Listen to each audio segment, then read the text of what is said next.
Hello friends, welcome back to GK Prince academy.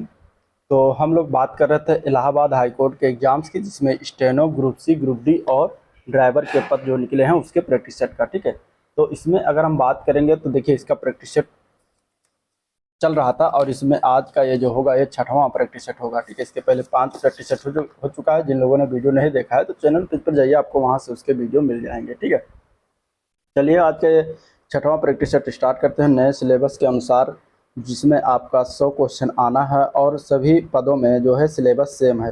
मतलब कि steno, group C, group D, driver, इन सभी में जो है पद जो सिलेबस दिया गया वो सेम दिया गया है। हिंदी, जीएस और मैथ और इंग्लिश, ये 4 सब्जेक्ट 100 क्वेश्चन आने हैं।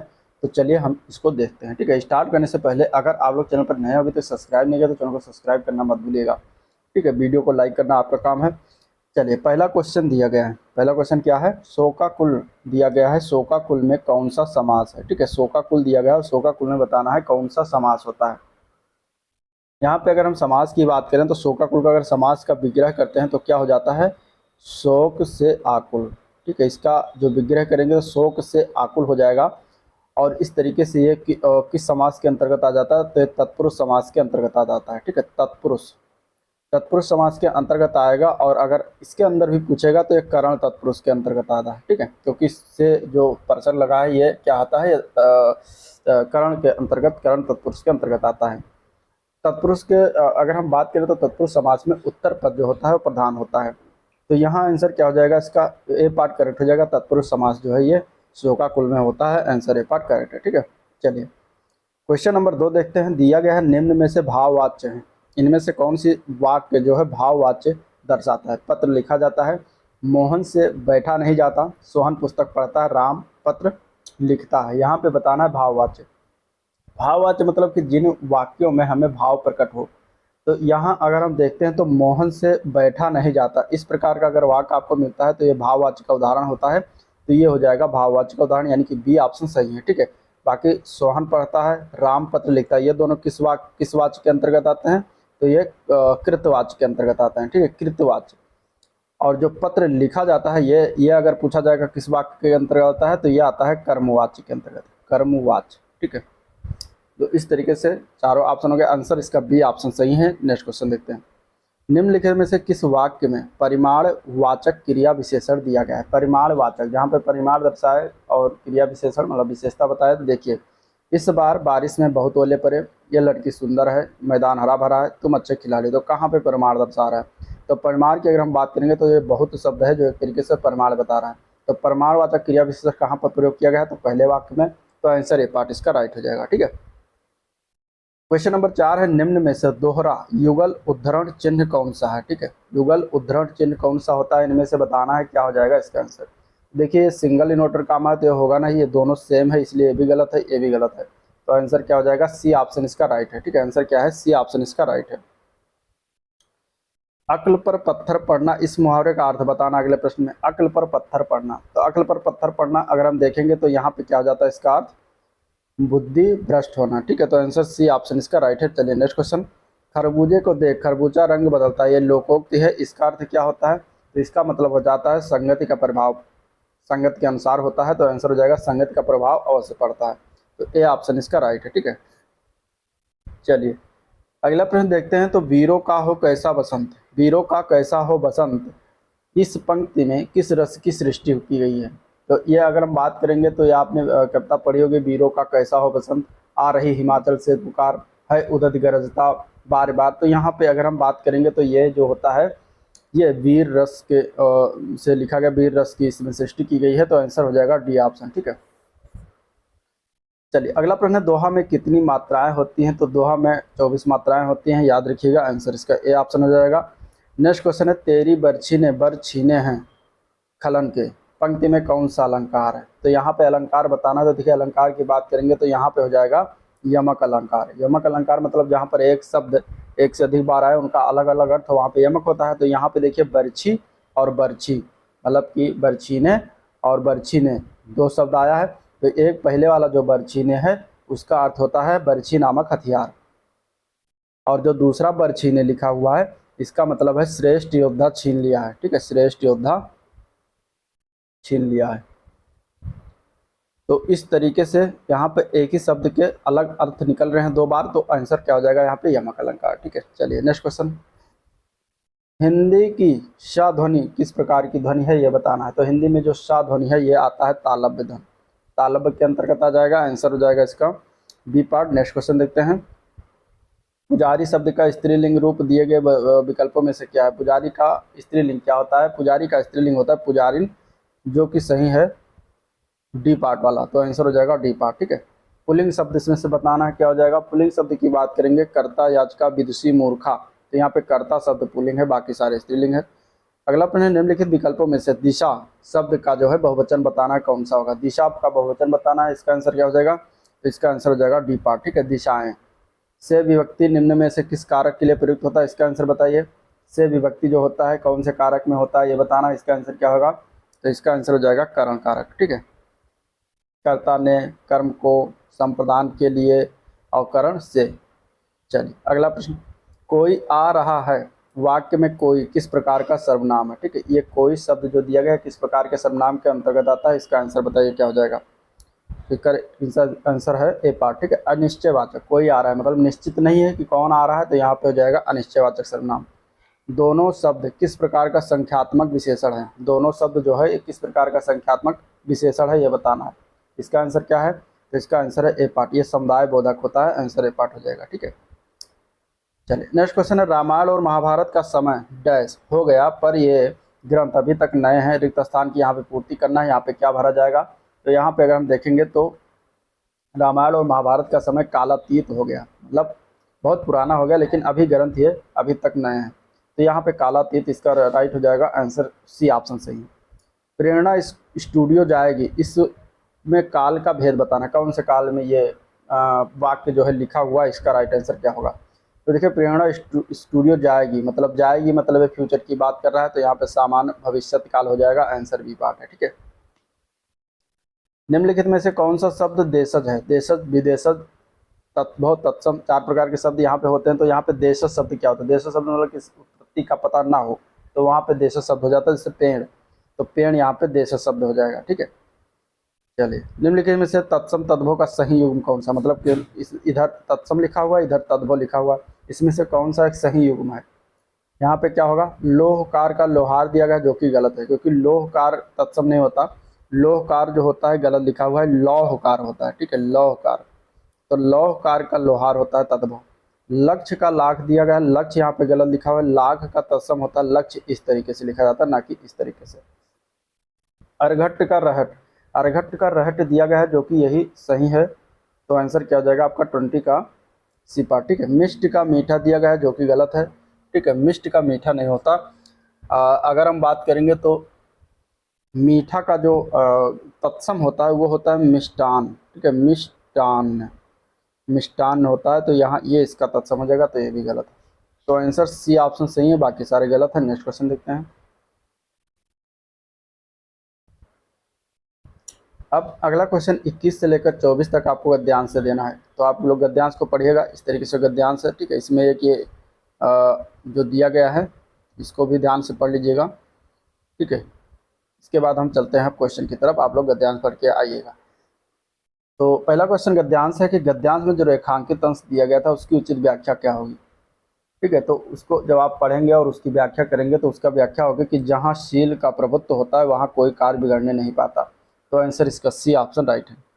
निम्नलिखित में से कौन सा कथन शील के संबंध में गलत है। ठीक है, शील के संबंध में गलत कथन कौन सा ये बताना है। तो यहाँ अगर हम देखेंगे तो शील एक दैवी गुण है, जब गद्यांश को पढ़ेंगे तो ये गलत है कथन, बाकी सारे कथन सही है। ठीक है, शील युक्त व्यवहार से सुखद वातावरण का निर्माण होता है, पारिवारिक संस्कार शील को विकसित करने में महत्वपूर्ण भूमिका निभाते हैं, शील युक्त व्यवहार छोटे बड़ों में समान रूप से आवश्यक है, तो आंसर बी ऑप्शन हो जाएगा। नेक्स्ट क्वेश्चन, गद्यांश में कौन सा शब्द दुष्प्रभावित का विलोम है। दुष्प्रभावित, दुष्प्रभावित की अगर हम बात करेंगे तो सी पार्ट हो जाएगा, इसका विलोम क्या होता है, सुप्रभावित।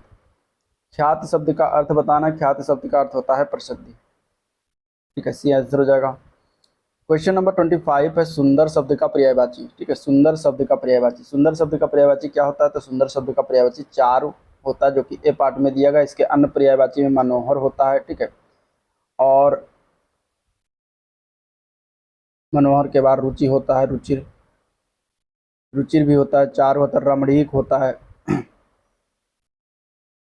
कमनीय होता है, मंजुल होता है। ये सभी सुंदर के पर्यायवाची हैं, ठीक है।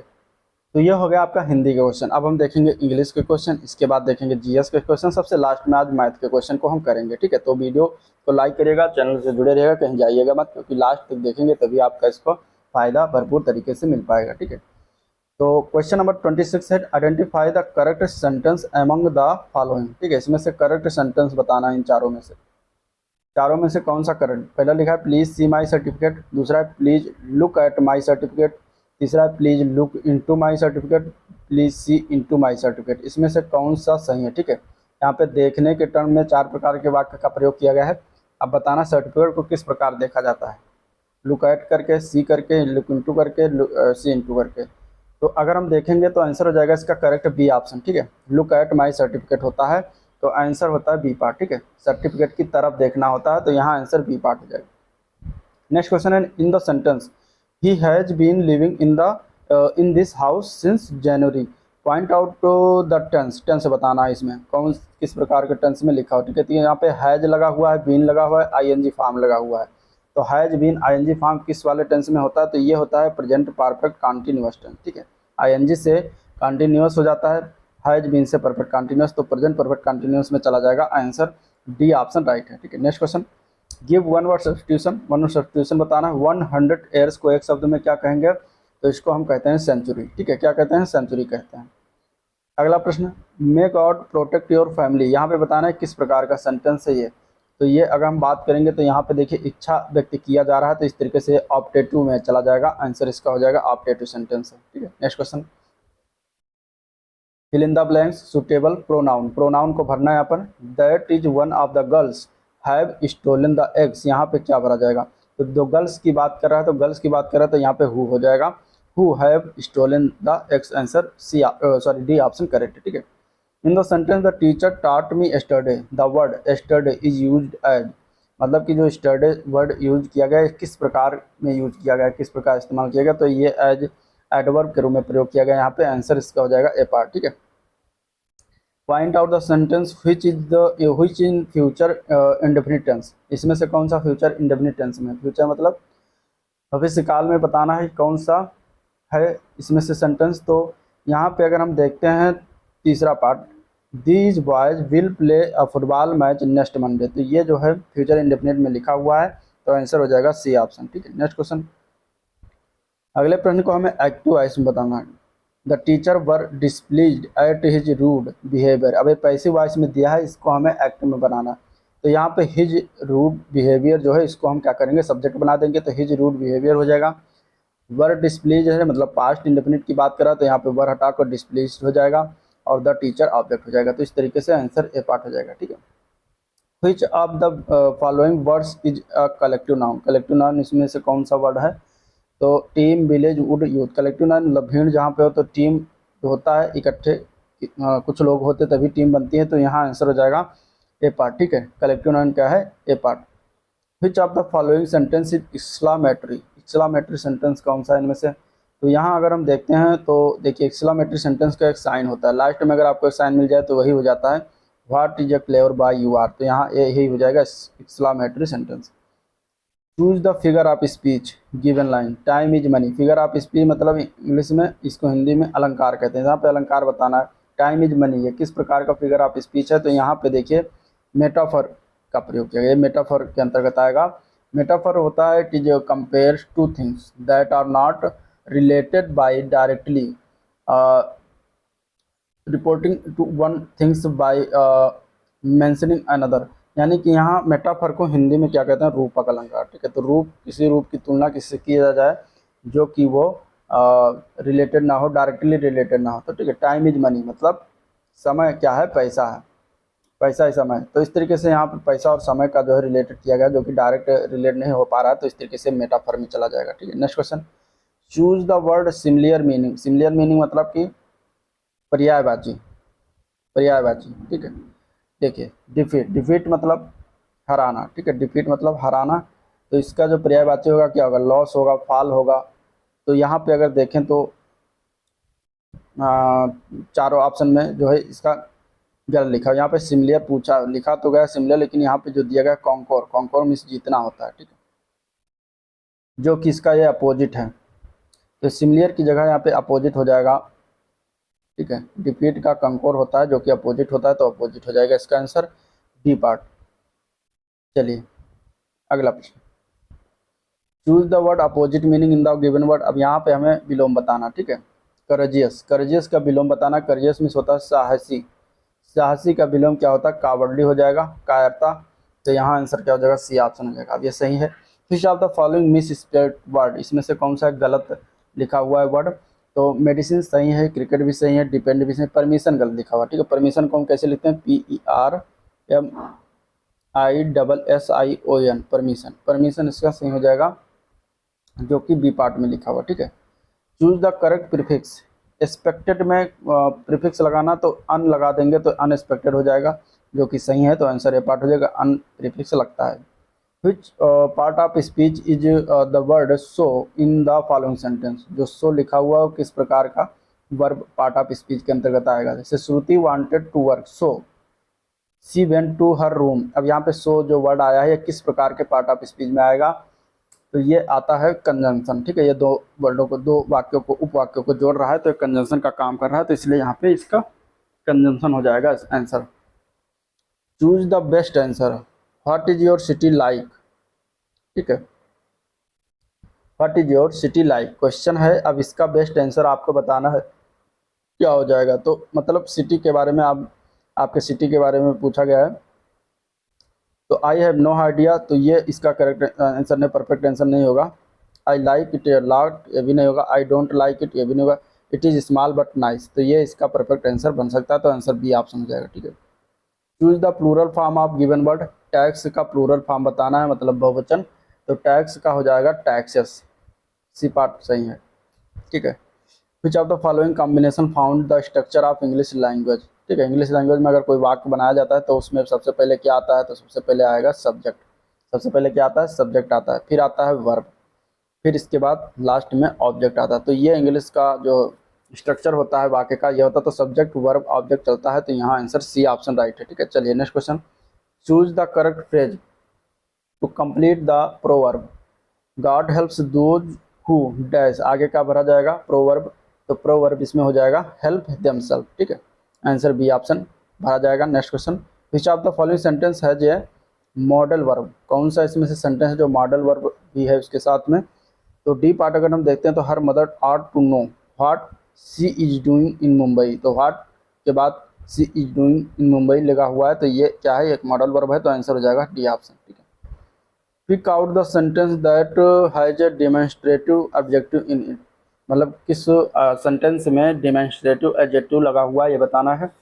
तो the kind of question is often asked in examination, तो इसमें जो है डेमोन्स्ट्रेटिव एडजेक्टिव है, तो आंसर बी ऑप्शन हो जाएगा। Identify the wrong collective noun, wrong collective noun इनमें से कौन सा होगा। 48 की अगर हम बात करते हैं तो यहाँ आंसर क्या हो जाएगा, तो सीप्स, सीप्स जो लिखा हुआ है गलत है। सीप्स का कलेक्टिव नाउन सीप ही होता है, ना कि सीप्स होता है, ठीक है। तो यहाँ पे यही हो जाएगा, बाकी सारे सही हैं। Next question, which of the following is not a homophonic pair, homophonic मतलब कि सेम बोलने में सेम आया आवाज़, तो इसमें से कौन सा नहीं होगा। जैसे कि प्रिंसिपल, प्रिंसिपल सेम, लेकिन इसके स्पेलिंग अलग अलग है थोड़ा सा। स्टेयर, स्टेयर ये भी सेम है लेकिन स्पेलिंग अलग है। स्टील, स्टील ये भी सेम है लेकिन बोलने में आता है सेम, लेकिन अलग अलग स्पेलिंग है। काइट, किट ये अलग हो जाता है, होमोफोनिक मतलब काइट, किट, किट और काइट अलग अलग आ जाते हैं, तो इस तरीके से बी ऑप्शन हो जाएगा, ये दोनों होमोफोनिक पेयर नहीं है। चलिए अगला क्वेश्चन है, choose the word opposite meaning to the given word. Foolish का अपोजिट, फुलिश के अपोजिट की अगर हम बात करेंगे तो क्या हो जाएगा, फुलिश का हो जाएगा सेंसिबल, ठीक है। फुलिश का क्या हो जाएगा, सेंसिबल। फुलिश मतलब मूर्खतापूर्ण या मूर्ख, तो सेंसिबल मतलब बुद्धिमान, तो यहाँ आंसर हो जाएगा सी पार्ट, ठीक है। हो गया क्वेश्चन नंबर 50। अब हम देखेंगे जीएस के क्वेश्चन 25, इसके बाद मैथ के लगाएंगे, ठीक है। तो पहला क्वेश्चन जीएस का है कि गांजे की खेती को खत्म करने के लिए किस राज्य पुलिस ने ऑपरेशन परिवर्तन शुरू किया है। तो यह शुरुआत किया गया है आंध्र प्रदेश राज्य की पुलिस के द्वारा, तो आंसर ए पार्ट हो जाएगा, ठीक है। अगले प्रश्न में हमें दिया गया यातायात प्रत्येक का मतलब बताना, ठीक है। ये चीज़ें जो दिया गया है क्या मतलब होता है इसका, अगर कहीं आपको सड़क के किनारे इस तरीके से लगा हुआ मिल जाता है तो इसका मतलब होता है कि वो उस रास्ते पर पैदल यात्री जो है वर्जित हैं। तो आंसर इसका ए ऑप्शन हो जाएगा, ठीक है। अफ्रीका का सर्वोच्च पर्वत शिखर माउंट किलिमंजारो कहाँ पर अवस्थित है? तो माउंट किलिमंजारो जो है ये तंजानिया देश में पड़ता है। आंसर सी ऑप्शन हो जाएगा, तंजानिया। मुद्रास्फीति कैसे नियंत्रित की जा सकती है? अगला प्रश्न है। तो मुद्रास्फीति देखिए, लोक व्यय में कमी करके मुद्रास्फीति को नियंत्रित किया जा सकता है। तो आंसर हो जाएगा इसका सी ऑप्शन, ठीक है। भारतीय संघ की विधायी शक्तियां निहित होती हैं, किसमें निहित होती हैं? तो भारतीय संघ की विधायी शक्तियां जो होती हैं वो संसद में निहित होती हैं। तो आंसर ए पार्ट हो जाएगा, ठीक है। विश्व तंबाकू निषेध दिवस कब मनाया जाता है? तो ये मनाते हैं हर वर्ष 31 मई को। आंसर डी ऑप्शन इसका राइट है। अगला प्रश्न है, फरवरी 2022 में जानी मानी शख्सियत बप्पी लाहिड़ी का निधन हो गया, वह क्या थे? तो बप्पी लाहिड़ी एक संगीतज्ञ थे, मतलब गायक कलाकार थे। तो आंसर हो जाएगा सी ऑप्शन, गायक। संविधान सभा के द्वारा स्थापित मौलिक अधिकारों और अल्पसंख्यकों हेतु सलाहकार समिति के अध्यक्ष कौन थे? इसका आंसर क्या है? तो ये बनाया गया था सरदार वल्लभ भाई पटेल को। तो आंसर हो जाएगा ए पार्ट, बी पार्ट। शाकंभरी देवी मेले का आयोजन उत्तर प्रदेश में कहाँ पर होता है?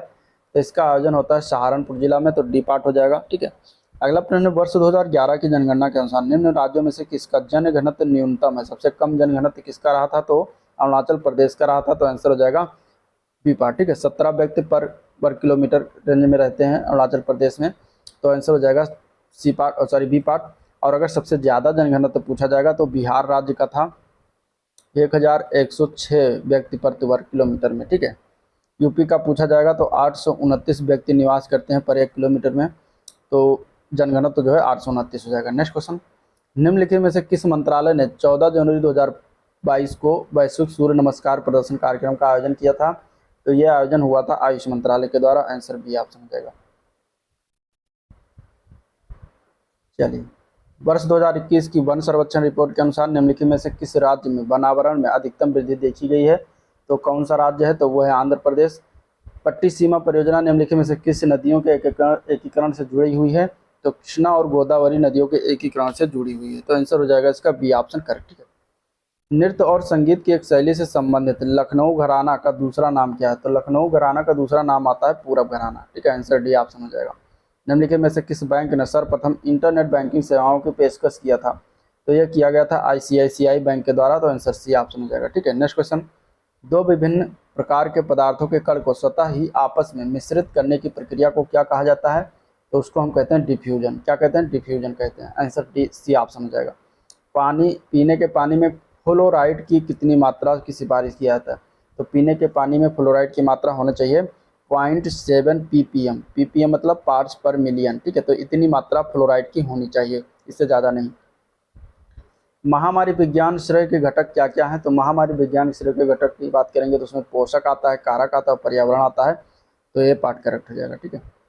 दिया गया लोकनृत्य पहचान करना है कि किस प्रकार के लोकनृत्य को जो है ये दर्शा रहा है। तो यहाँ पे देखिए, ये हाथों में डंडा लिए हुए हैं, ठीक है। तो यहाँ पे किस प्रकार के और जो है होता है इस लोकनृत्य में? तो यहाँ पे अगर हम देखेंगे तो डांडिया प्रकार के होता है, ठीक है। डांडिया में ऐसा होता है। तो आंसर डी ऑप्शन हो जाएगा। और डांडिया गुजरात से संबंधित। नेक्स्ट क्वेश्चन, अंतर्राष्ट्रीय शांति और सुरक्षा को बढ़ावा देने से संबंधित प्रावधान भारतीय संविधान के निम्नलिखित में से किसके भाग के रूप में उल्लेखित है? तो देखिए, अंतर्राष्ट्रीय शांति और सुरक्षा को बढ़ावा देने के लिए अनुच्छेद 51 में इसका वर्णन किया गया, जो कि राज्य के नीति निर्देशक तत्वों के अंतर्गत आता है। तो आंसर हो जाएगा बी ऑप्शन, करेक्ट। चलिए, अगले प्रश्न की तरफ बढ़ते हैं। तो मुगल वंश के सबसे पहले सम्राट जो थे बाबर ने अपनी देशीय भाषा चगताई तुर्किक में अपनी आत्मकथा लिखी है, उस पुस्तक का नाम क्या है? तो बाबर की पुस्तक का नाम क्या है? बाबरनामा है। तो आंसर बी ऑप्शन है। दंदेली वन्यजीव अभ्यारण्य भारत के किस राज्य में है? तो दंदेली की बात करेंगे तो कर्नाटक राज्य में पड़ता है, ठीक है। इसके अलावा यहाँ पे अंसी हो गया, बांदीपुर, ठीक है, ये कर्नाटक राज्य में ही सब सारे जो है राष्ट्रीय उद्यान है। बनरघट्टा, कुद्रेमुख, ठीक है। साथ ही साथ ब्रह्मगिरी वन्यजीव अभ्यारण्य, नागरहोल वन्यजीव अभ्यारण्य, नागरहोल टाइगर रिजर्व है, टाइगर रिजर्व, सोमेश्वर वन्यजीव अभ्यारण्य, ये सभी जो है कर्नाटक में पड़ते हैं। चलिए, नेक्स्ट क्वेश्चन, चर्चा में रहा सांस अभियान किस रोग से संबंधित है? सांस अभियान की अगर हम बात करेंगे तो ये निमोनिया से संबंधित है। आंसर बी पार्ट हो जाएगा। 29वां थल सेना प्रमुख किसे नियुक्त किया गया था? तो अप्रैल 2022 में ये बनाया गया था मनोज पांडे। लेकिन अभी 30वें जो बने हैं नए, वह हैं लेफ्टिनेंट जनरल उपेंद्र द्विवेदी, ठीक है। उपेंद्र द्विवेदी, उपेंद्र द्विवेदी जो है 2024 जून 2024 में इन्होंने पद ग्रहण किया है, 30 जून 2024 से। तो उपेंद्र द्विवेदी अभी लेटेस्ट हैं।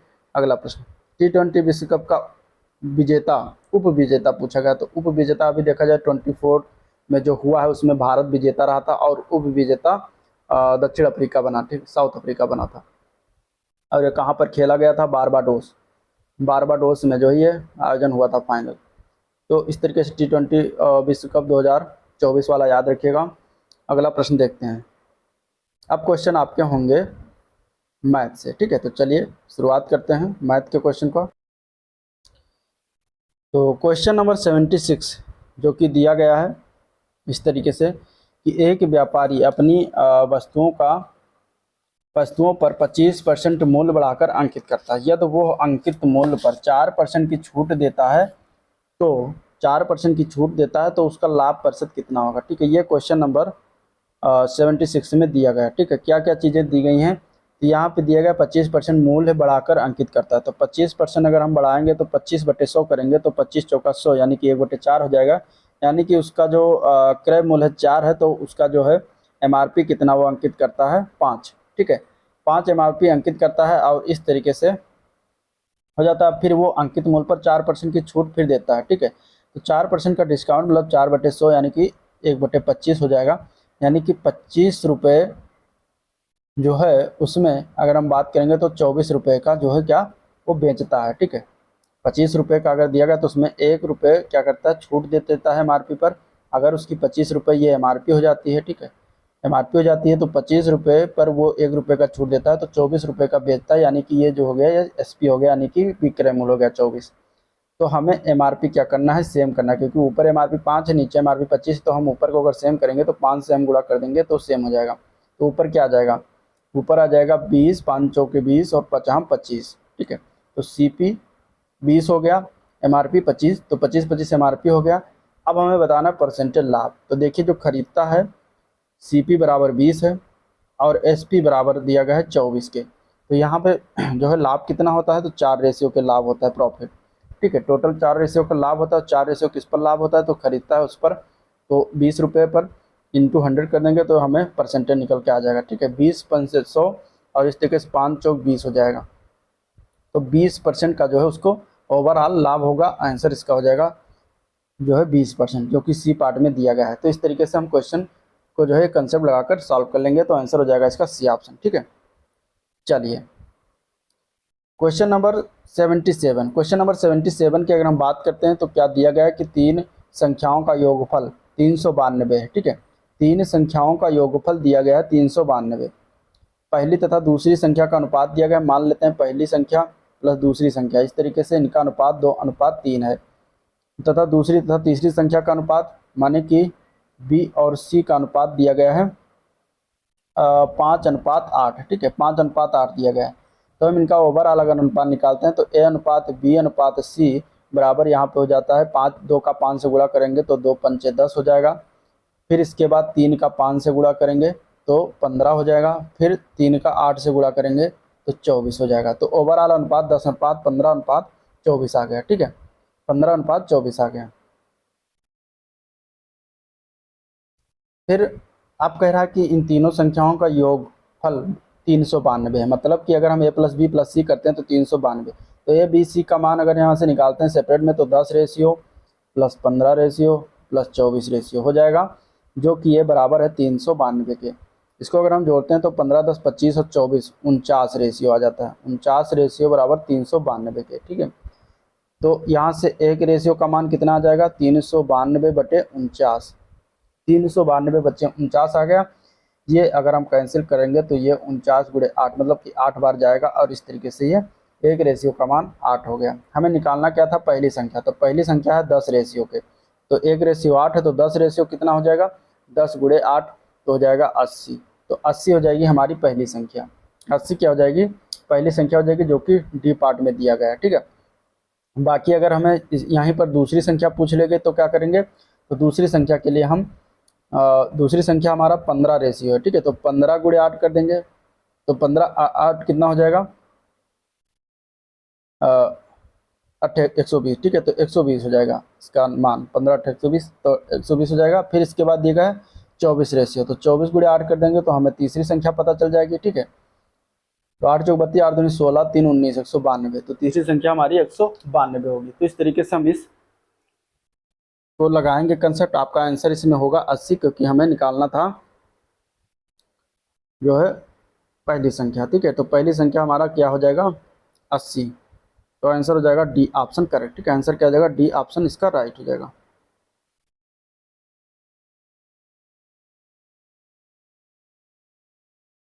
चलिए अगले प्रश्न की तरफ बढ़ते हैं। तो क्वेश्चन नंबर दिया गया है 78। 78 की अगर हम बात करेंगे तो यहाँ पे क्या दिया गया है, 4 अंकों की बड़ी से बड़ी संख्या जो 24 30 36 में से प्रत्येक से विभाजित हो कौन सी संख्या है। तो देखिए 4 अंकों की बड़ी से बड़ी संख्या जो 24 30 और 36 में से डिवाइड हो, प्रत्येक से विभाजित हो, तो वो संख्या कौन सी है। तो हम सबसे पहले क्या करेंगे कि बड़ी से अगर बड़ी पूछी गई है तो इनका हम निकाल लेंगे एलसीएम, ठीक है। 24 30 36 का एलसीएम क्या होता है, तो 24 30 36 के अगर हम एलसीएम की बात करेंगे, देखिए इसको अगर हम 6 से डिवाइड करते हैं तो 6 चौके 24, 6 पंचे 30, 6 का हक 36, फिर 2 से करेंगे तो 2 दूनी 4, 5 ऐसे उतरे 2 3 6, ठीक है। अब इसको हम गुणा कर लेते हैं तो एलसीएम आ जाएगा हमारा 5 15 दूना 30, दूना 60 और गुणे 6, तो 360 आ जाएगा। एलसीएम हमारा क्या आ जाएगा 360। अब जो 4 अंकों की बड़ी से बड़ी संख्या है वो क्या कौन सी है, तो 4 अंकों की बड़ी से बड़ी जो संख्या है वो होती है 9,999, ठीक है। तो इसको हम क्या करेंगे 360 से इसको हम डिवाइड करेंगे। तो 360 से डिवाइड करेंगे तो देखिए 360 गुणे 2, 2 बार जाएगा तो ये हो जाएगा 720, ठीक है। 720 999 से घटाएंगे तो कितना आ जाएगा 9, 9 में से 2 जाएगा 7, 9 में से 7 जाएगा 2, 279 आ जाएगा। इसमें हम क्या करेंगे 9 को वापस उतार लेंगे, इस तरीके से ये हो जाएगा और इसको हम 7 बार लेकर जाएंगे, ठीक है। 7 बार लेकर जाएंगे, 7 बार लेकर जाएंगे तो इस तरीके से यहाँ पे हो जाएगा 7 बार जाएगा तो कितना आ जाएगा, ये आ जाएगा 2520, ठीक है। यहाँ पे हो जाएगा 9 7 2 घटाएंगे तो 279 आ जाएगा। तो 279 जो आया है, अब इसको हम क्या करेंगे 360 से कैंसिल हो नहीं सकता, तो ये हम क्या करेंगे कि 9,999 में से 279 को हम माइनस कर देंगे। तो ये अगर जब हम माइनस कर देंगे इसमें से तो हमें वो संख्या पता हो जाएगा जो संख्या 24 30 और 36 से प्रत्येक से डिवाइड हो जाएगा। तो यहाँ अगर हम माइनस करेंगे तो 9,720 आएगा। तो 4 अंकों की सबसे बड़ी संख्या यही होगी जो तीनों संख्याओं मतलब 24 30 36 से डिवाइड होगी। लेकिन ऑप्शन में आपके 9,720 दिया नहीं है, ठीक है। तो इसके लिए हम क्या करेंगे, इसमें अगर नहीं दिया है तो 9,720 में से हम 360 और घटा देंगे, ठीक है। 360 जो एलसीएम आया था उसको अगर हम घटाते हैं तो कितना आ जाता है 9,360, 9,360 आ जाता है, जो कि ये दूसरी सबसे बड़ी संख्या हो जाएगी जो 4 अंकों से डिवाइड होगा। तो यहाँ अगर ऑप्शन में देखते हैं तो ऑप्शन में दिया गया है ए पार्ट, ठीक है 9,360। तो इस तरीके से इसका आंसर जो होगा वो 9,360 हो जाएगा, ठीक है। तो आंसर क्या हो जाएगा, आंसर हो जाएगा ए पार्ट। चलिए अगले प्रश्न की तरफ चलते हैं।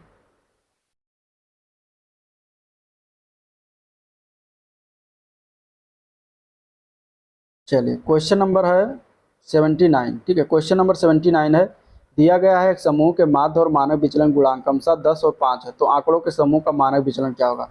देखिए माध्य इसमें दिया गया है, माध्य कितना दिया गया है 10, मानक विचलन जो है वो कितना दिया गया है, मानक विचलन की अगर हम बात करें तो 5 दिया गया है। अब अगर संख्याओं के समूहों का मानक विचलन निकालना है तो हम क्या करेंगे कि इन दोनों का गुणा कर देंगे, तो हमें संख्याओं के समूहों का मानक विचलन पता चल जाएगा जो कि हो जाएगा 50।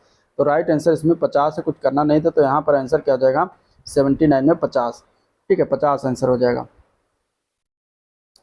चलिए क्वेश्चन नंबर 80, क्वेश्चन नंबर 80 की अगर हम बात करेंगे तो क्वेश्चन नंबर 80 में क्या है आंसर।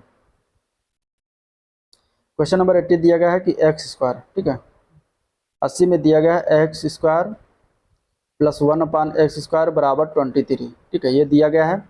यहाँ हमें ज्ञात करना है, क्या ज्ञात करना है, x⁴ प्लस 1/x⁴ बराबर 0 के, ये हमें मान मतलब इसका निकालना है बराबर क्या होगा क्वेश्चन मार्क।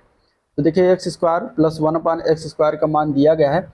अगर हम इसका दोनों ओर क्या करते हैं होल स्क्वायर कर देते हैं, मतलब कि x² प्लस 1/x² का होल स्क्वायर बराबर 23 का स्क्वायर। तो यहाँ अगर हम सॉल्व करते हैं तो a प्लस बी का होल स्क्वायर मान फार्मूला लगाएंगे तो a² मतलब कि x² का होल स्क्वायर मतलब कि 4x⁴ हो जाएगा, प्लस 1/x⁴ हो जाएगा, प्लस 2 इंटू एक्स की पावर ए बी, तो 2 इंटू x² बराबर 23 का स्क्वायर हो जाएगा। इधर कितना 529, ठीक है, ये आ जाएगा मान, ठीक है, ये क्या आ जाएगा मान आ जाएगा।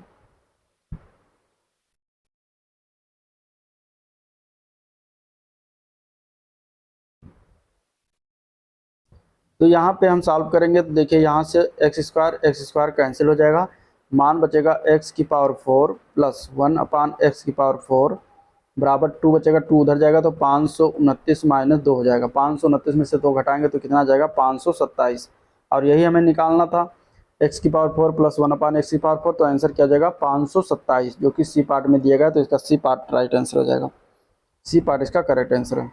तो इस तरीके से लगाते हैं। चलिए क्वेश्चन नंबर 80 की अगर हम बात कर देंगे तो 80 दिया गया है, 80 हो गया, ठीक है। अब 81 की बात करते हैं। क्वेश्चन नंबर 81 में देखते हैं क्या दिया गया। सुरेश तथा संदीप एक व्यवसाय में साझेदार हैं। सुरेश ने 5 माह के लिए 5,000 रुपये और संदीप ने 6 माह के लिए 6,000 रुपये व्यवसाय लगाए। वर्ष के अंत में 610 रुपये का लाभ में से संदीप को कितना मिलेगा। तो यहाँ देखिए लाभ का अनुपात अगर निकालते हैं तो कैसे 5,000 रुपये लगाए हैं, 5,000 5 महीने के लिए, और 6,000 रुपये का लगाए हैं 6 महीने के लिए संदीप ने, ठीक है। तो इन दोनों का अगर हम निकालते हैं तो देखिए यहाँ पे क्या हो जाएगा, ये 3 0 से कैंसिल हो जाएगा, 50 25 अनुपात 6 36 हो जाएगा, ये आ जाएगा आपका लाभ का अनुपात। अब कह रहा है कि इन दोनों के लाभ का जो योग आया है, कुल लाभ 610 आया है, तो यानी कि 25x प्लस 36x बराबर 610। तो यहाँ से अगर जोड़ते हैं इसको तो कितना आ जाता है 25 और 36 61x बराबर 610। तो x बराबर कितना आ जाएगा 10, ठीक है, 61 से भाग करेंगे तो 10 आ जाएगा।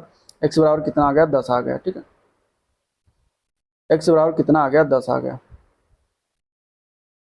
तो इसके बाद अब क्या कह रहा है, अब कह रहा है संदीप को इनमें से कितना लाभ मिलेगा। तो संदीप का लाभ कितना है 36x इनमें से है, और x का मान हमें पता है कितना है 10, तो 10 से गुणा कर देंगे तो 360 हो जाएगा। तो आंसर 360 इसका करेक्ट है, जो कि कहाँ पर दिया गया है डी पार्ट में। तो डी पार्ट इसका राइट होगा। यहीं से अगर संदीप के बजाय सुरेश का पूछ लेता तो 25x सुरेश का पार्ट है, तो 25 गुणे 10 कर देंगे तो 250 हो जाएगा, जो है लाभ 250 रुपये किसका सुरेश का हो जाएगा, ठीक है। तो ये हो गया। चलिए क्वेश्चन नंबर 82 देखते हैं। 82 क्या दिया गया है, 82 दिया गया है दो संख्याओं का अनुपात 3:5 है, उनका लासा दिया गया है, मतलब एलसीएम दिया गया है 300। तो छोटी संख्या बताना है। तो देखिए दो संख्याओं का अनुपात दिया गया है, मतलब अगर मान लेते हो संख्या 3x होगी और एक दूसरी होगी 5x, तो इन दोनों का अगर हम लासा निकालते हैं तो क्या हो जाएगा 5 3 15x हो जाता है, और 15x बराबर 300 के दिया गया है। तो यहाँ से x बराबर क्या हो जाएगा, यहाँ से 15 दूना 30, x बराबर 20 हो जाएगी। अब संख्याएं क्या हो जाएगी, संख्याएं हमने 3x और 5x माना हुआ है, तो 3x बराबर हो जाएगा 20 3 60, और 5x हो जाएगा 20 5 100।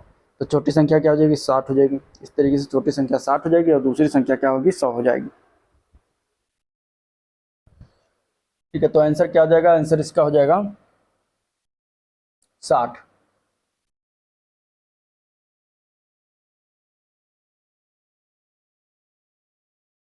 आंसर हो जाएगा 60, ठीक है,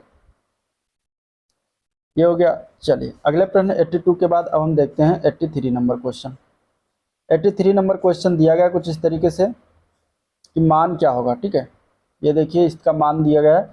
अब ये रूट में है तो इसको आप लगाइएगा, इजी है। 225 का पहले वर्ग रूट निकाल लीजिएगा, फिर 154 में जोड़ के जो आएगा उसका वर्ग रूट, फिर 15,612 में जोड़कर जो आएगा उसका वर्ग रूट निकाल लीजिएगा, ठीक है। तो इजी है, लगाइएगा इसका। और इसका हम क्वेश्चन का आंसर बता दे रहे हैं। 83 का आंसर है राइट बी पार्ट, ठीक है। चलिए 84 देखते हैं। 84 दिया गया है, 84 दिया गया है n n+1 n+2 n+3 n+4 n+5 का जो है हमें औसत बताना है क्या होगा, ठीक है।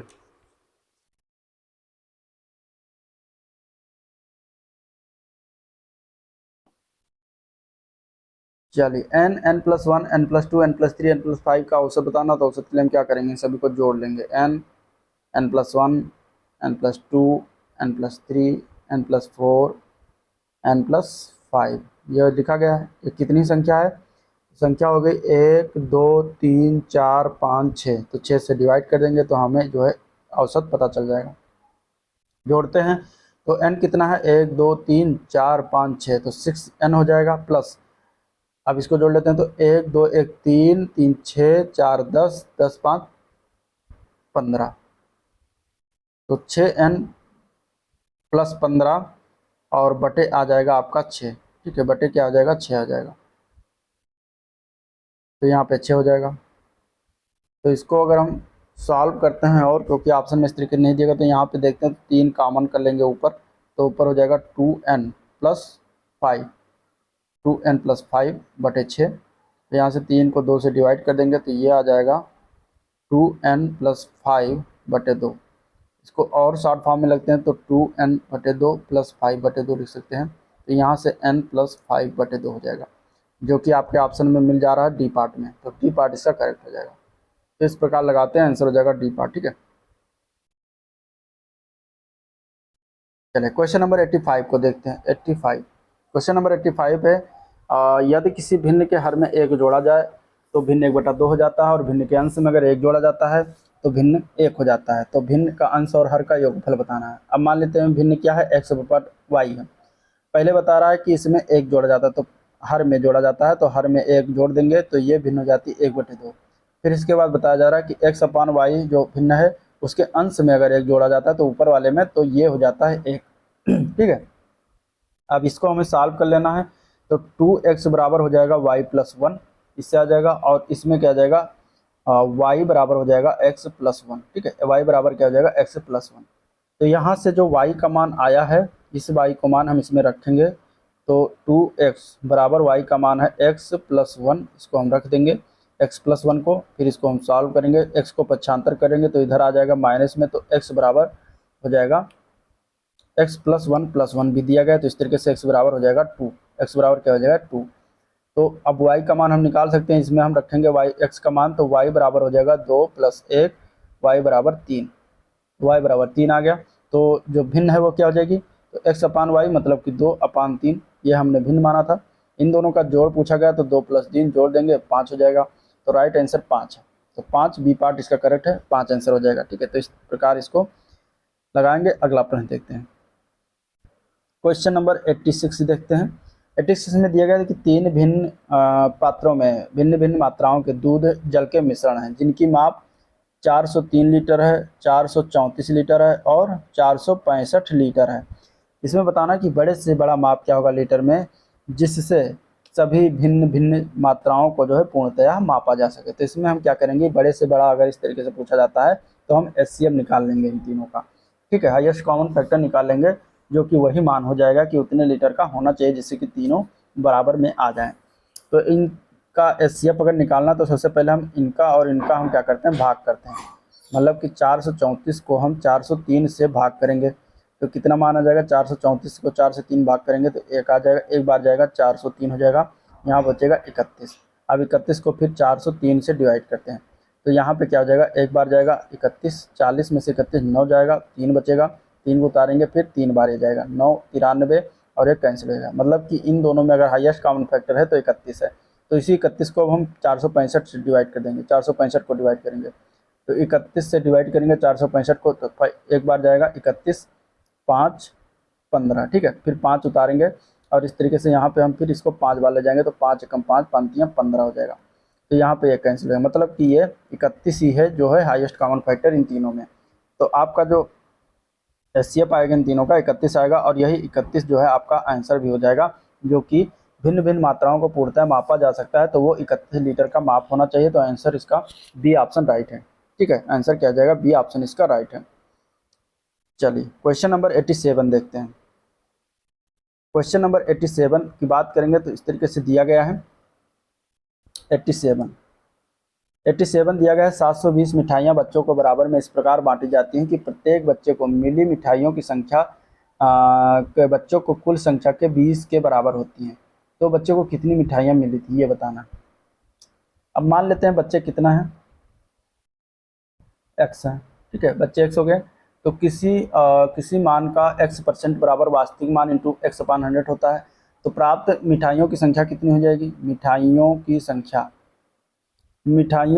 कितनी हो जाएगी, मिठाइयों की संख्या x इंटू 20/100 हो जाएगा, ठीक है। 20% प्राप्त होता है तो यहाँ से x/5 आ जाएगा, ठीक है। मिठाइयों की संख्या आ गया x/5, एक 20% के बराबर मिलता है। तो इस तरीके से प्रश्न के अनुसार आप देखते हैं तो x इंटू 20/100 बराबर ये दिया गया है 720 के। तो यहाँ से 20 पंचे 100 कट जाएगा और x² 5 बराबर 720 के। x² बराबर हो जाएगा 720 गुणे 5, x² बराबर हो जाएगा 3600 और x बराबर आ जाएगा 60। तो x का मान आ जाएगा 60, ठीक है। तो x का मान क्या आ गया, 60 आ गया। अब प्रत्येक बच्चे को प्राप्त मिठाइयों की संख्या कितनी होगी, तो मिठाइयों की संख्या x/5 आया था, तो मिठाइयों की संख्या जो आ जाएगी वो 60/5 यानी कि 12 मिठाइयाँ प्रत्येक बच्चे को प्राप्त होंगी। तो यहाँ आंसर बी ऑप्शन राइट है, ठीक है। इस तरीके से निकालते हैं। चलिए अब देखते हैं क्वेश्चन नंबर 88 नंबर क्वेश्चन है, वह छोटी से छोटी संख्या जिसे 512 से गुणा करने पर प्राप्त गुणनफल क्या होगा, एक पूर्ण घन होगा। तो देखिए 512 जो संख्या है ये स्वयं एक पूर्ण घन है, ठीक है। क्या है, एक पूर्ण घन है। अब इसमें हम जो छोटी से छोटी संख्या गुणा करेंगे वो क्या होगी, 2 गुणे 2 गुणे 2, मतलब यही संख्या होगी। 8 को अगर हम गुणा करते हैं तो क्या हो जाएगा, ये प्राप्त एक और जो संख्या प्राप्त होगी वो पूर्ण घन हो जाएगा। तो यहाँ पे 8 इसका राइट आंसर हो जाएगा, ए पार्ट इसका करेक्ट है, ठीक है। चलिए 88 के बाद हम देखते हैं 89 नंबर क्वेश्चन। दिया गया है 36 व्यक्ति एक कार को 18 दिन में पूरा करते हैं, ठीक है। तो 36 व्यक्ति एक कार को 18 दिन में पूरा करते हैं और तो 27 व्यक्ति उसी कार को कितने दिन में पूरा करेंगे, मतलब हमें निकालना है समय। तो इस तरीके से ये हो जाएगा। तो टी बराबर यहाँ पे हो जाएगा 36 गुणे 18/27। तो यहाँ से हमें वो निकल आएगा समय। तो अगर हम 9 से काटते हैं, 9 3 27, 9 चौक 36, ठीक है। और मान क्या आ जाएगा, 3 छक 18, 6 चौके 24, तो 24 दिन आ जाएगा। 24 दिन में वो कार पूरा कर देगा। तो आंसर हो जाएगा 24 दिन। आंसर क्या हो जाएगा, 24 दिन, जो कि दिया गया है डी पार्ट में। तो ये होगा 89। अब हम देखते हैं 90 क्वेश्चन। 90 नंबर क्वेश्चन की अगर हम बात करते हैं तो दिया गया है क्या, एक धनराशि ब्याज पर 2 वर्षों के लिए किसी निश्चित दर पर दिया जाता है और इसे 3% उच्चतर दर पर दिया जाता है, तो 300 रुपये अधिक प्राप्त होते हैं। तो धनराशि क्या होगी, तो देखिए साधारण ब्याज की बात कर रहा है तो यहाँ पे 3% दर दिया गया है, समय दिया गया है 2 वर्ष, ठीक है। समय दिया गया है 2 वर्ष, पी हमें निकालना है और जो एसआई है वो कितना है, 300 रुपये अधिक, तो वही एसआई हो गया, सिंपल इंटरेस्ट मतलब साधारण ब्याज।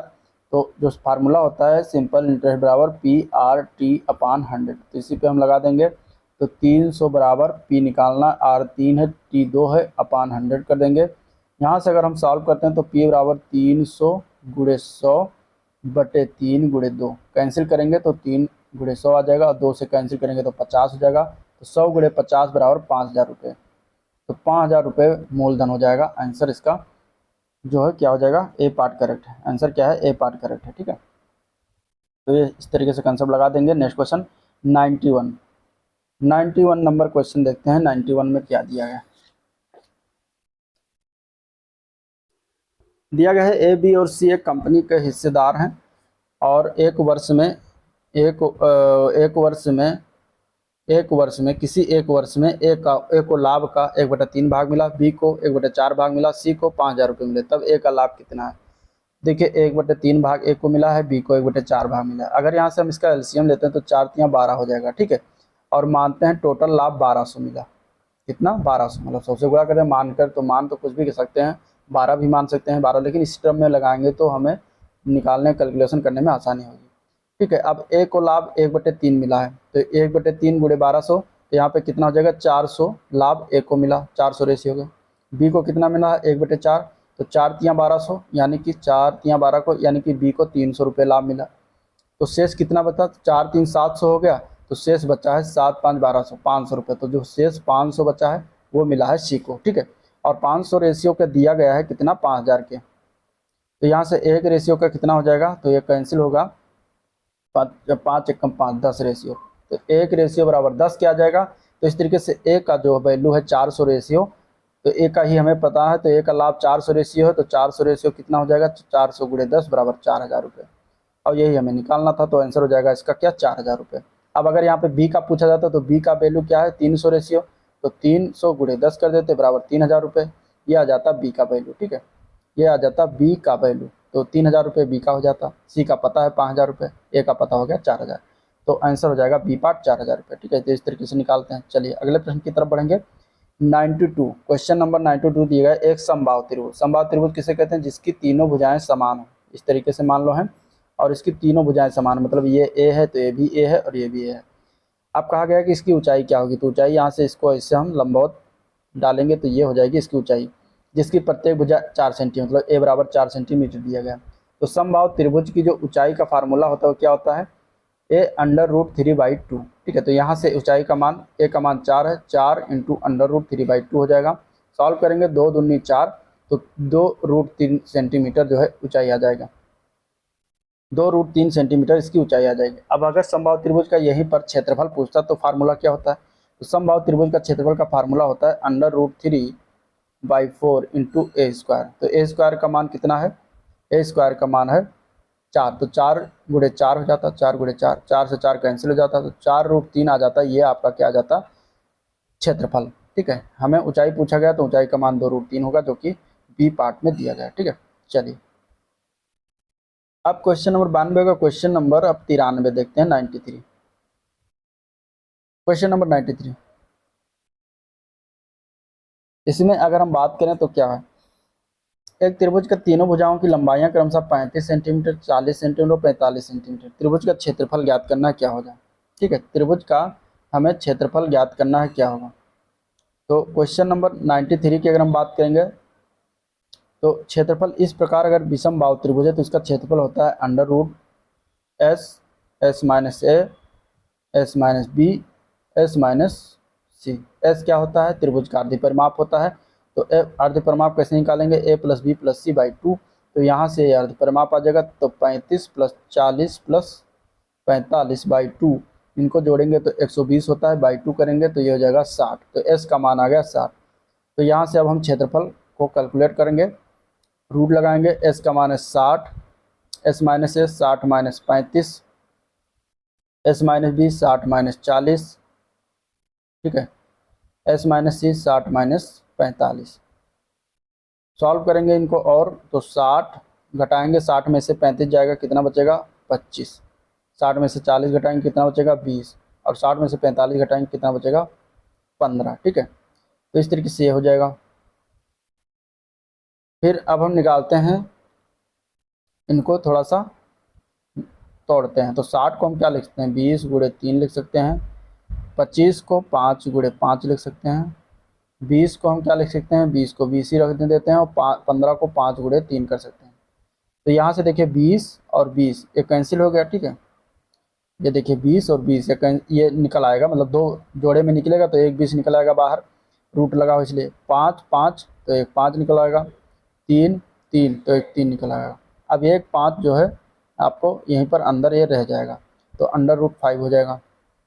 ठीक है, तो ये मान हो गया, तो 20 25 100 गुणे 3 मतलब कि 300 गुणे √5 हो जाएगा। अब √5 का मान क्या होता है, 300 गुणे √5 का मान अगर निकालेंगे 2.236 हो जाएगा, होता है। तो यहाँ पे 300 इसमें से गुणा करेंगे तो मान आ जाएगा 670.82 सेंटीमीटर।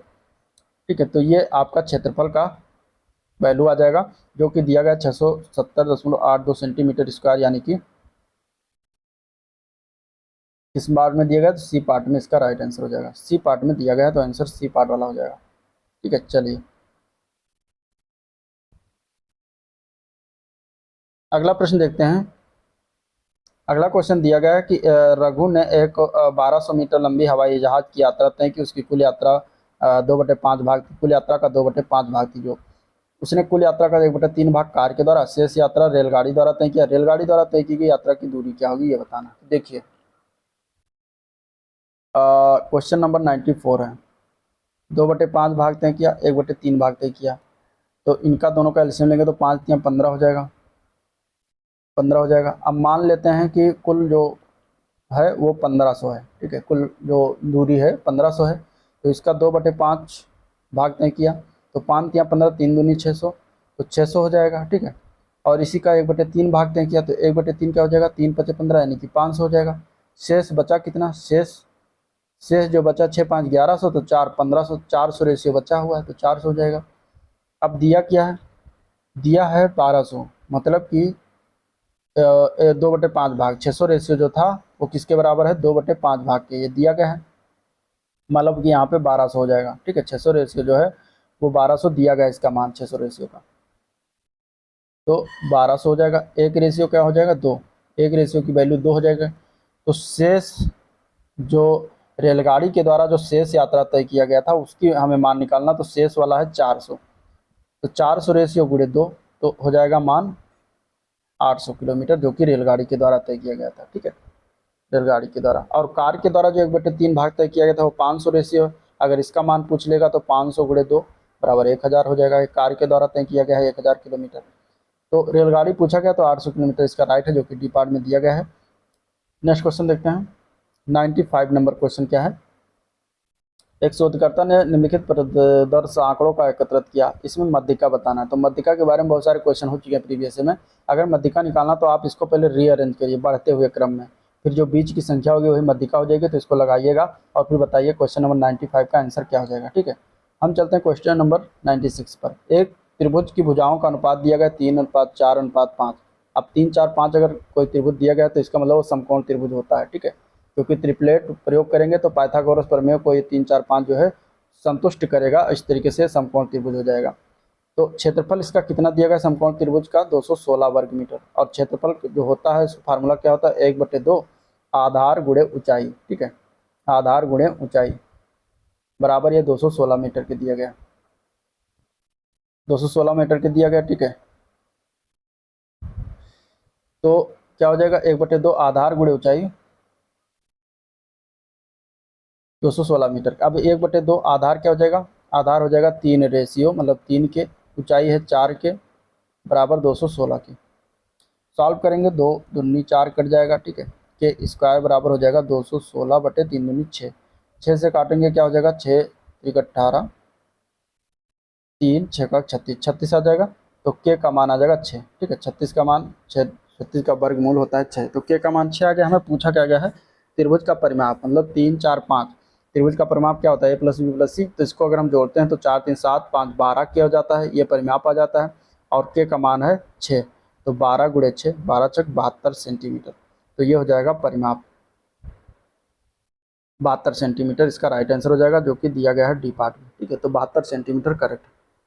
तो इस प्रकार एक कंसेप्ट लगाया जाता है। अब क्वेश्चन देखते हैं 97, क्वेश्चन नंबर 97। क्वेश्चन नंबर 97 की अगर हम बात करें तो यहाँ पे क्या दिया गया है, दो संख्याओं का एलसीएम दिया गया है 520, एलसीएम कितना है 520, एचसीएफ दिया गया है कितना 4। यदि इनमें एक संख्या दिया गया है 52, तो दूसरी संख्या, तो देखिए पहली संख्या गुणे दूसरी संख्या बराबर एलसीएम गुणे एचसीएफ होता है इसका फार्मूला, ठीक है, इसी पर रख देंगे। तो पहली संख्या 52 दिया गया है, वाई निकालना है, एलसीएम का मान 520, 4 दिया गया हाईएस्ट कॉमन फैक्टर, तो यहाँ से 520 × 4/52 हो जाएगा, 52 एकम 52, ठीक है, इस तरीके से आ जाएगा वाई का मान 40, 10 × 4 40 हो जाएगा दूसरी संख्या, जो कि ए पार्ट में दिया गया है, ठीक है। चलिए अगला प्रश्न है, आंकड़ा समूह का सबसे अधिक बारंबार आने वाला जो मान होता है उसको हम क्या कहते हैं, तो उसको हम कहते हैं बहुलक, ठीक है, सबसे ज़्यादा बार जो रिपीट होता है उसको बहुलक कहेंगे। तो आंसर हो जाएगा 98 का ए। चलिए अब देखते हैं 99 नंबर क्वेश्चन। 99 नंबर क्वेश्चन दिया गया कि किसी कक्षा के 15 विद्यार्थियों की औसत आयु 15 वर्ष है। तो 15 विद्यार्थियों की औसत आयु 15, तो इसकी कुल आयु कितनी हो जाएगी, तो 15 × 15 हो जाएगा, ठीक है, 15 × 15 हो जाएगा कुल आयु। तो 15 × 15 मतलब 225 वर्ष हो जाएगा कुल आयु। अब दिया गया आगे कि 5 विद्यार्थियों की औसत आयु 14 वर्ष है, तो 5 विद्यार्थियों की 14 वर्ष आयु है औसत आयु, तो कुल आयु कितनी हो जाएगी, तो 14 × 5 = 70 हो जाएगा। आगे दिया गया कि 9 विद्यार्थियों की आयु 16 वर्ष है औसत आयु, तो कुल निकालेंगे तो 9 × 16 कर देंगे तो 144 हो जाएगा कुल इनकी आयु। इन दोनों को जोड़ते हैं तो कितना आ जाता है, तो 144 + 70, 144 + 70 214 आ जाता है, ठीक है। पूछा क्या गया है, पूछा गया है कि 15वें विद्यार्थी की आयु क्या होगी। अब देखिए 5 और 9 14 विद्यार्थी तक तो आयु दे दिया गया, टोटल 15 विद्यार्थी, तो 15वें विद्यार्थी की आयु क्या पूछा गया है। तो 14 विद्यार्थी की कुल आयु 214 है और टोटल 15 विद्यार्थी की 225, तो 225 में से अगर हम 214 घटा दें तो 15वें विद्यार्थी की आयु हमें पता चल जाएगा। यहाँ घटाएंगे तो कितना आ जाएगा, तो 11 आ जाएगा। तो 11 वर्ष राइट आंसर हो जाएगा, जो कि ए पार्ट में दिया गया। तो ए पार्ट इसका करेक्ट हो जाएगा। ठीक है, चलिए क्वेश्चन नंबर 100, लास्ट क्वेश्चन इस वीडियो का। दिया गया है समचतुर्भुज का क्षेत्रफल। देखिए समचतुर्भुज अगर दिया जाता है तो समचतुर्भुज में क्या होता है, उसके विकर्ण जो होते हैं 90 डिग्री पर कैंसिल करते हैं और उनकी जो भुजा होती है लगभग समान होती है, मतलब समान होती है। तो समचतुर्भुज का क्षेत्रफल दिया गया है 25 सेंटीमीटर स्क्वायर और उसका एक विकर्ण की लंबाई दिया गया है 25 सॉरी समचतुर्भुज का क्षेत्रफल दिया गया है 500 सेंटीमीटर स्क्वायर और उसके एक विकर्ण की लंबाई 25 सेंटीमीटर दिया गया। तब दूसरे विकर्ण का लंबाई पूछा गया है। तो देखिए समचतुर्भुज का क्षेत्रफल क्या होता है, क्षेत्रफल का फार्मूला होता है 1/2 d1 into d2। d1 d2 क्या है, d1 पहला विकर्ण है, d2 दूसरा विकर्ण है। ठीक है, क्षेत्रफल दिया गया है 500, 1/2, एक विकर्ण की लंबाई दिया गया है 25, दूसरे विकर्ण की पूछा गया d2 निकाल लेते हैं। यहाँ से इसको पक्षांतर करेंगे तो d2 बराबर क्या हो जाएगा, d2 बराबर हो जाएगा 500 गुणे 2/25। 25 से डिवाइड करेंगे, 25 दूना 50, 20 आ जाएगा। d2 बराबर हो जाएगा 20 गुणे 2 बराबर 40। तो d2 का मान क्या आ जाएगा, 40 सेंटीमीटर और दूसरे विकर्ण की लंबाई यही 40 सेंटीमीटर हो जाएगा। ठीक है, तो इस तरीके से आंसर क्या हो जाएगा, 40 सेंटीमीटर। तो ये था ओवरऑल वीडियो जिसको हम लोगों ने देखा। डिस्कशन आपको पसंद आया तो लाइक करिएगा, चैनल को सब्सक्राइब कर लीजिए जो नए हैं अभी तक सब्सक्राइब नहीं किया है। ठीक है, साथ ही साथ अपने दोस्तों में शेयर भी कर लीजिएगा। और आज का वीडियो यहाँ पर एंड करते हैं, मिलते हैं इसके नेक्स्ट वीडियो में, तब तक के लिए थैंक यू।